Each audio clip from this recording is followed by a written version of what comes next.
Hello friends, आज हम लोग स्टार्ट करेंगे actually types of operating system पे। ठीक है, पहला हमारा आता है बैच ऑपरेटिंग सिस्टम, फिर उसके बाद आता है हमारा multi programming, multi processing and फिर रियल टाइम। चार टाइप के ऑपरेटिंग सिस्टम है बेसिकली जिन पे आज हम लोग डिस्कशन करेंगे।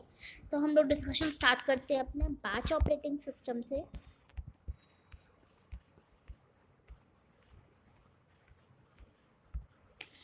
ठीक है, बैच ऑपरेटिंग सिस्टम हमारा पहला ऑपरेटिंग सिस्टम था जो कि 1970s में आया था। सबसे पहले एक्चुअली बैच ऑपरेटिंग सिस्टम आया था। उसमें क्या करते थे हम लोग, जितने भी हमारे जो जॉब्स होते थे सिमिलर टाइप के होते थे। सिमिलर टाइप मतलब एक ही जैसा उनका टास्क होता था जो वो परफॉर्म करते थे।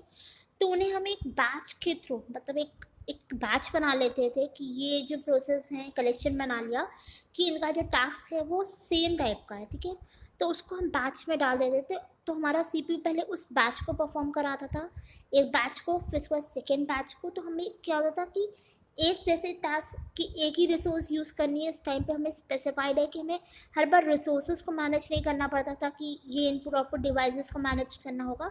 तो इस तरीके से थोड़ा हमारा बेटर हो गया था, जो कि जब हमारे पास ऑपरेटिंग सिस्टम नहीं था, जो प्रॉब्लम फेस करते थे वो बैच ऑपरेटिंग सिस्टम में इन प्रॉब्लम्स पे हम थोड़ा ओवरकम कर पाए हैं। ठीक है, in the year of 1970s batch processing was very popular. Jobs were executed in batches. People were used to have single computer. ठीक है, एक ही कंप्यूटर था which was called main frame. सब पहले बहुत एक्सपेंसिव था, तो हमारे पास सुपर कंप्यूटर्स थे तो हम ऑपरेटिंग सिस्टम नहीं बना पाते थे।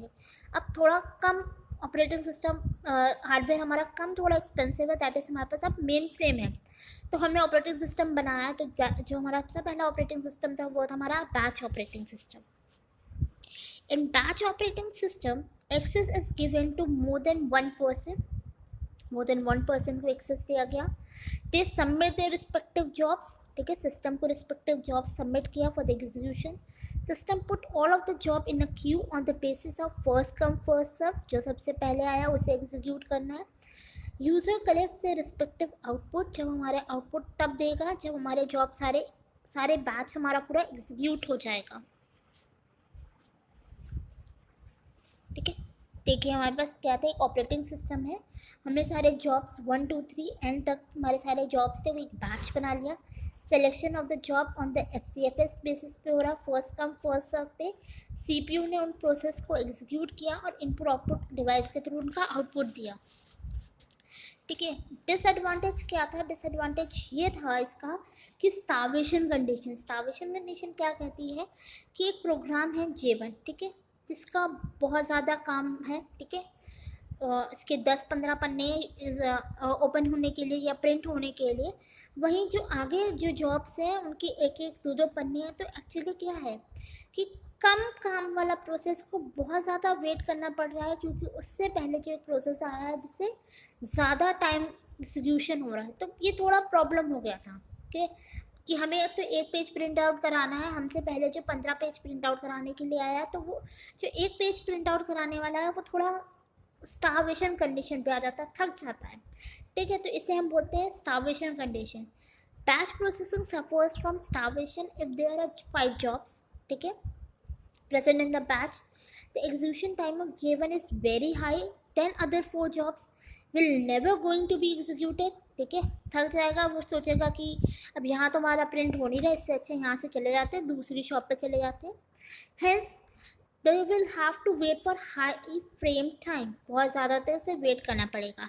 Hence the other process get starved, starvation condition में चले जाते हैं। दूसरा इसका डिसएडवांटेज है कि ये नॉन इंटरेक्टिव होता है। ठीक है, हमने एक बार सारे ड्रॉप्स डाले, उसको उस पर डिपेंडेंट है वो कैसे आउटपुट मतलब एग्जीक्यूट करे, आउटपुट प्रिंट करे। यहाँ पे यूज़र का कुछ इंट्रैक्शन नहीं हो रहा। ठीक है, तो यूज़र को इंट्रैक्ट नहीं कर रहा, तो इस तरीके से क्या हुआ है, नॉन इंटरेक्टिव हुआ। Batch processing is not suitable for the jobs which are depend on the users input. अब यूज़र हर टाइम क्या चाहता है कि इस टाइम ये काम होना चाहिए, इस टाइम वैसा होना चाहिए, तो ये सब चीज़ें नहीं हो पा रही। हमने एक बार में सारे प्रोसेस डाल दिए, वो एग्जीक्यूट होगा, आउटपुट आ जाएगा। For job requires the input of 2 number from the console, then it will never going to get in the batch processing scenario. ऐसा नहीं है कि थोड़ा सा काम हो गया मैं आउटपुट चाहिए, इस तरीके से नहीं, पूरा काम कंप्लीट होगा तब हमें आउटपुट मिलेगा. User is not present in the at the time of execution. जब हमारा एग्जीक्यूशन हो रहा हो उस टाइम यूजर प्रेजेंट नहीं होता है. ठीक है. अब बात हो रही है मल्टी प्रोग्रामिंग. जब हमारे एक ही टाइम पे बहुत सारे यूजर्स उस पर काम कर रहे हों. ठीक है. Multi programming is an extension to batch processing. जब हम अपने सीपीयू को बिजी रखना है, एक टाइम पे बहुत सारे प्रोग्राम रन करने हैं. Each process needs to type of system unit, that is CPU time. ठीक है. सीपीयू को कब यूज़ करना है और इनपुट आउटपुट डिवाइस को कब यूज़ करना है. In multi-programming environment, for the time a process does its input-output, the CPU can start the execution of other process. Therefore, multi-programming हमारी efficiency increase करने के लिए यूज़ होता है. अब बात हो रही है मल्टी प्रोसेसिंग. मल्टी प्रोसेसिंग क्या होती है? जब हम पैरेलली बहुत सारे प्रोसेस एग्जीक्यूट करते हैं, मोर देन वन प्रोसेस. ठीक है. Multiprocessing parallel computing is achieved. There are more than one process present in the system which can execute more than one process at the same time. ठीक है. Basically एक ही time पे बहुत सारे process use करना parallelly, ताकि हमारा system का थ्रूपुट इंक्रीज हो जाए. ठीक है. हमारे पास 3 प्रोसेस है. ठीक है. और 3 यूज़र्स हैं, J1, J2, J3, जो मल्टी प्रोसेसिंग कर रहे हैं. अब बात होती है रियल टाइम ऑपरेटिंग सिस्टम की. रियल टाइम ऑपरेटिंग सिस्टम क्या कहता है कि जो हमें टाइम लिमिट दी गई है उसी टाइम लिमिट पे हमारा प्रोग्राम रन होना चाहिए. ठीक है. बेसिकली इसका जो हमारा यूज़ होता है वो एरोस्पेस या मिलिट्री में यूज़ होता है. ठीक है. In real time system each jobs carry a certain deadline. ठीक है. उसी डेडलाइन में सिस्टम को प्रोग्राम को एग्जीक्यूट होना था, within which the job is suppose to be completed, otherwise huge loss हो जाएगा. ठीक है. जैसे कि मिसाइल इसी टाइम पे रिलीज़ होनी चाहिए, अगर नहीं हुई 1-2 मिनट भी, जरा सा 1 सेकेंड में इधर से उधर हो सकता तो बहुत सारा लॉस हो सकता है. ठीक है. हमें the result is produce that it will be completely useless. आपको यूज़ नहीं है उसका. ठीक है. Application of real time exist in the case of military application. If we want to drop a missile, then the missile is supposed to be drawn within a certain precision. अब बात होती है real time operating system. ठीक है. कि किस तरीके से होते हैं. ठीक है. 2 तरीके होते हैं, एक होते हैं हार्ड, एक होता है सॉफ्ट रियल टाइम. ठीक है.